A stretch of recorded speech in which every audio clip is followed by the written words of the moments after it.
Before you hop in the shower or put on your makeup this morning, give us 2 minutes of your time. There are chemicals in your products that you use daily that are so toxic, they're banned in most European countries. And as anchor Lindsay Sablon discovered, now there's a push to ban them right here in the United States.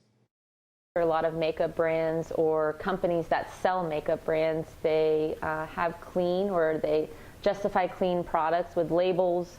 And it's truly not all clean.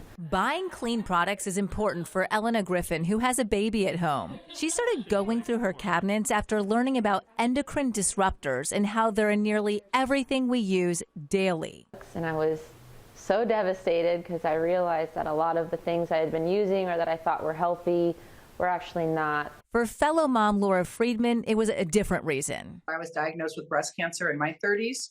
And I think a lot of us wonder when that happens, whether there was some kind of environmental trigger. Friedman is a California Assembly member and just got a state bill passed that bans 26 chemicals in personal care products. Think makeup, shampoo, and lotion. Many of those chemicals are endocrine disruptors. We know that endocrine disruptors have a link to reproductive cancers. Linked to cancers, thyroid disease, infertility, even developmental delays to babies in utero. And the EU has banned hundreds of chemicals that were being used in personal care products. And the Supreme Court just a few years ago had a ruling that allows now states to act beyond what the FDA and the EPA do. Can you talk about how the EU already had these standards? Why doesn't the US, and who is not watching this? That's a good question. We should. It shouldn't be that you have to have a bunch of people harmed and then go through the court system for years to prove harm before our federal regulatory agencies take action. Friedman worked with the Personal Care Products Council, which represents the products, and says they are prepared to roll out the new formulas when the law takes effect in January of 2025.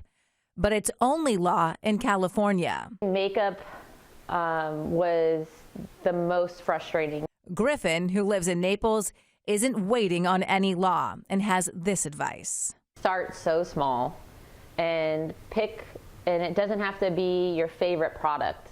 Lindsay Sablon, Wink News. So a bit of good news here. Friedman believes even if we don't have a law here, we'll see cleaner products because the companies have to change formulas for California. We did reach out to the Personal Care Products Council, who says in part, science and safety are the foundation for everything we do. PCPC continues to work closely with key stakeholders in California to bring the industry closer to global regulatory alignment and to modernize the laws governing our industry.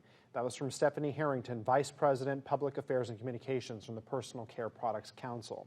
So, how do we even start if you want to live cleaner with the products you use? Yeah, so Lindsay and I talk about this in the dressing room here. So she downloaded an app called Yucca. You can scan the barcode on any of your products, and it tells you if a product is safe on a scale from 1 to 100 and offers you some safer alternatives. And if you have a teen or young daughter, easy for them to use as well.